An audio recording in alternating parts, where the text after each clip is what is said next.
Hello everyone, welcome back to our channel. This is the fourth part of our five-part series covering basics of technical analysis. In the first three parts, I have discussed about candlesticks, support and resistance, and volume. In this part, I am going to cover another important concept, that is trend. So let's get started. Let us first look at some of the important points of trend. When price of a stock or index is in a structure of higher high and higher low, we can conclude that that particular security is in an uptrend. In the same manner, when price of a stock or index is in a structure of lower high and lower low, we can conclude that that particular security is in a downtrend. We will check how to identify these higher high and higher low in a bit. However, if there is no structure of higher high and higher low or lower high and lower lows, then we can conclude that that particular security is within a consolidation or congestion zone. Finally, do take note of this fourth point, which is extremely important. This will help us to form bias when we look for a trading opportunity. So let's look at uptrend and downtrend. So I have plotted a simple line chart here, and let's assume that price of a particular stock is behaving like this. Now let me mark out few important points. These points are known as swing points or pivot points. So when price makes a new high, we will term it as a swing high, and when it comes down again and then reverses, we will mark it out as swing low point. So when structure of a chart is such that this second or the next swing high point is higher than the previous swing high point, and in the same manner, when the next swing low point is higher than the previous swing low point, then we say that the structure of a chart is in uptrend. That is, this denotes higher high and higher low. In the same manner, when the current swing high is less than the previous swing high point and the current swing low is less than the previous swing low point, we will say that this particular stock or this structure is in downtrend. So we have to compare the swing points to analyze the structure of a particular stock. I hope this point is clear. Now, the moves or the price movement or the price leg which breaks above the previous resistance zone are known as impulse move or strong move for an uptrend. So this price leg or this price movement which breaks above the previous resistance will be termed as impulse or strong move. As far as downtrend is concerned, the price movement or a price leg which breaks below the previous support zone would be termed as impulse or strong moves. I hope this point is clear. Now, as far as uptrend is concerned, the moment which brings the price down are known as retracement, pullback, or weak moves. As far as downtrend is concerned, the moment which pushes the prices up will be known as pullback or retracement. I hope this concept is clear. Now let us look how this generally looks on a chart. So I have plotted a simple candlestick here. Let us mark out the swing high and swing low points. Here you can see the structure of higher high and higher low. Now let us look at downtrend. Again, I have marked out the swing high and swing low points.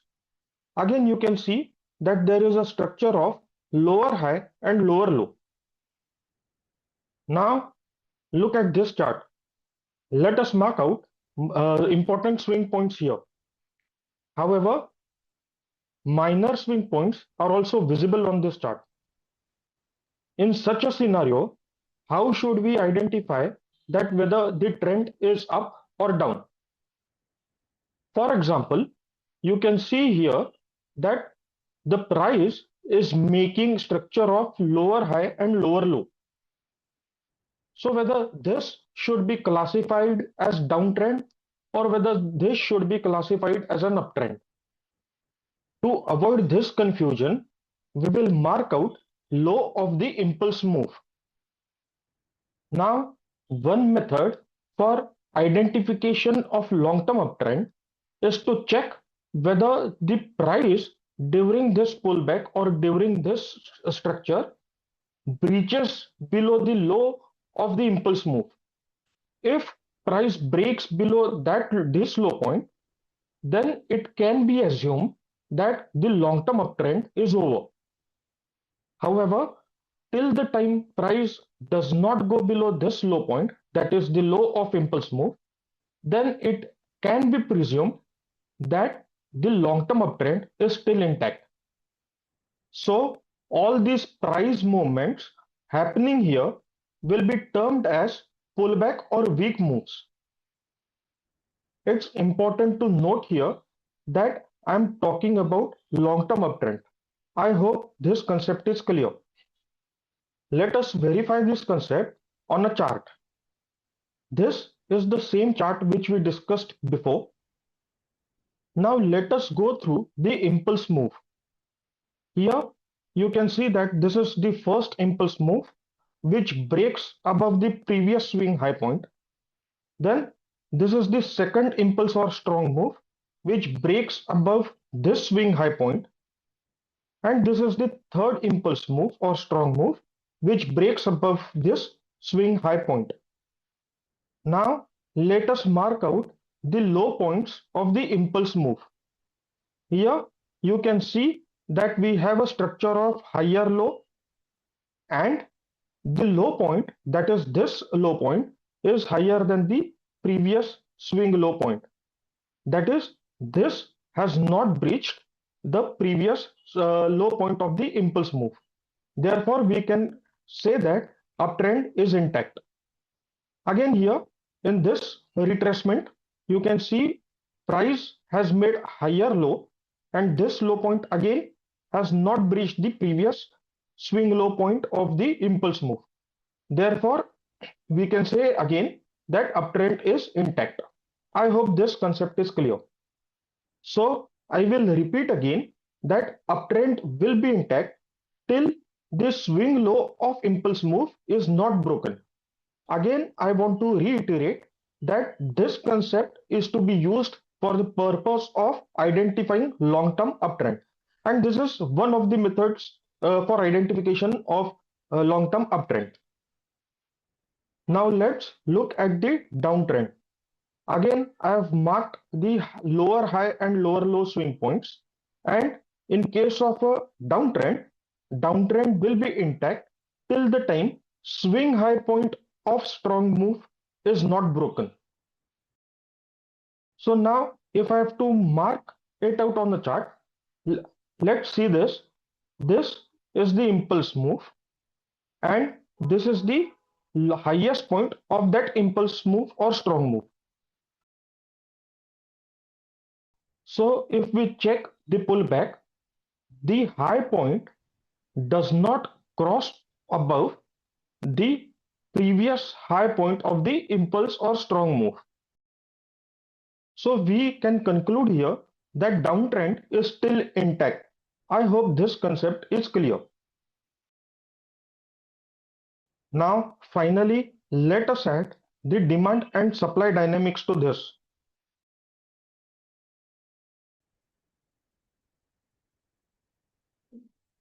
So again, this is the same chart.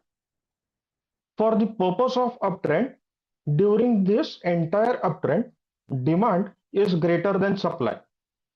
Someday I will prepare a video on why this is the case, but at this point of time, assume what I'm saying is correct, and it will help us to identify trading opportunities here.